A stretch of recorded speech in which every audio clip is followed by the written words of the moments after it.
नमस्कार बंधुरा रीता किचेन हाउसের পক্ষ থেকে জানাই স্বাগত। আশা করি আপনারা সবাই ভালো আছেন। চলে এসেছি প্রতিদিনকার মতো নতুন একটি রেসিপি নিয়ে। এখানে দেখতে পাচ্ছেন একটি পাত্রে রয়েছে শাক। এটা হচ্ছে গিমে শাক, যেটা হালকা তিতকুটি ভাব আছে, ভালোই তিতকুটি ভাব আছে। গিমে শাক খাওয়া ভালো স্বাস্থ্যের পক্ষে। আজকে গিমে শাকের পকোড়া বানাবো। তার জন্য আমি খেসারির ডাল নিয়েছি। এখানে আপনারা মুসুর ডাল নিতে পারেন, যেহেতু আজকে বুদ্ধ পূর্ণিমা, সম্পূর্ণ নিরামিষ রেসিপি হবে ঘরে।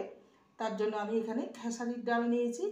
ডালটাকে শুকনো গুঁড়ো করে নেব। তার জন্য একটা রুমালের সাহায্যে বা কাপড়ের সাহায্যে ডালটাকে পরিষ্কার করে মুছে নেব। প্রথম থেকে শেষ পর্যন্ত দেখতে থাকুন, আশা করি আপনাদের ভালো লাগবে। এখানে একটা পরিষ্কার কাপড় নিয়ে নিয়েছি আর ডালটাকে ভালো করে মুছে নেব। যেহেতু এটাকে শুকনো গুঁড়ো করব, তার জন্য ডালের মধ্যে যে ডাস্টগুলো থাকে সেটা ভালো মতো পরিষ্কার হয়ে যাবে।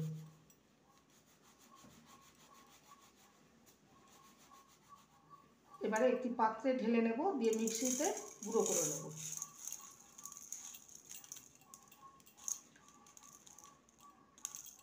খেসারির ডালে তেমন একটা ডাস্ট থাকে না। এবার একটা মিক্সির জার নিয়েছি, ডালটাকে শুকনো একদম ডাস্ট করে গুঁড়ো করে নেব।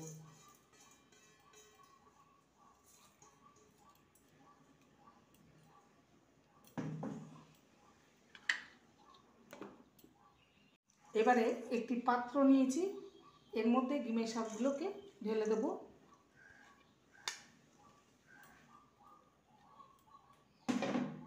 যে ডালটা গুঁড়ো করে নিয়েছি সেটা ঢেলে দেব।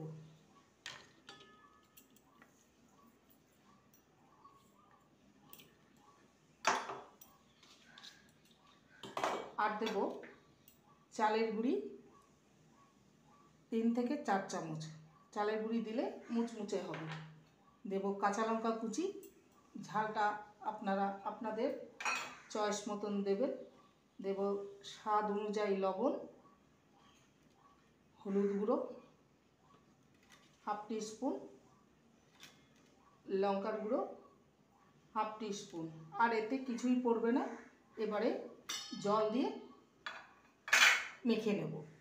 সমস্ত উপকরণ আগে শুকনো মেখে নেব, তারপর জল দিয়ে মেখে নেব।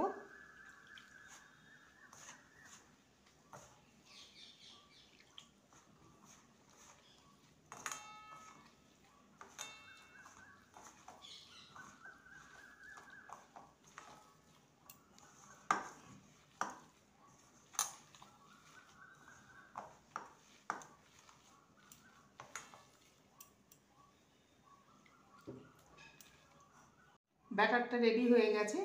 এবারে এটাকে আমি এরকম পাতলা পাতলা করে চ্যাপটা চ্যাপটা করে ভেজে নিতে হবে। এটাকে মোটা মোটা করে ভাজলে হবে না, তাহলে ভেতরটা ভালো মতো ভাজা হবে না।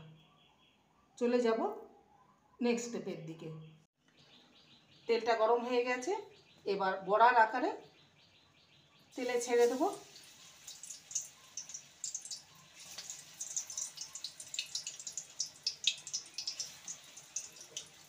মিডিয়াম ফ্লেমে ভেজে নিতে হবে।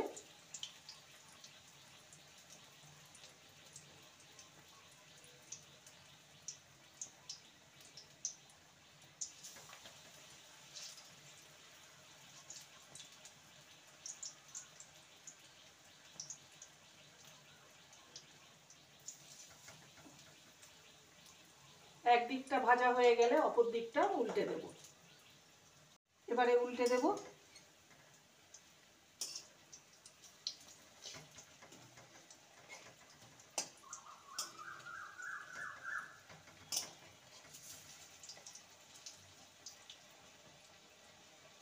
বড়াগুলো ভাজা হয়ে গেছে, এবার তুলে নেব।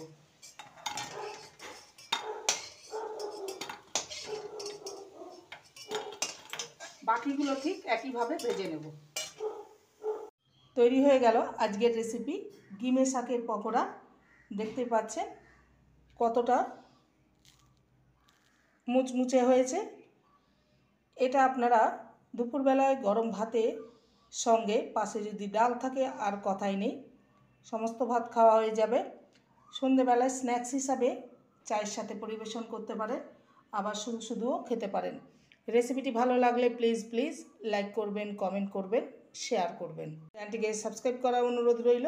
যারা নতুন বন্ধু রয়েছেন চ্যানেলটিকে সাবস্ক্রাইব করে পাশে থাকবেন, বেলটি অন করে দেবেন, নোটিফিকেশন চলে যাবে আপনাদের কাছে। দেখা হচ্ছে নেক্সট ভিডিওতে। নমস্কার।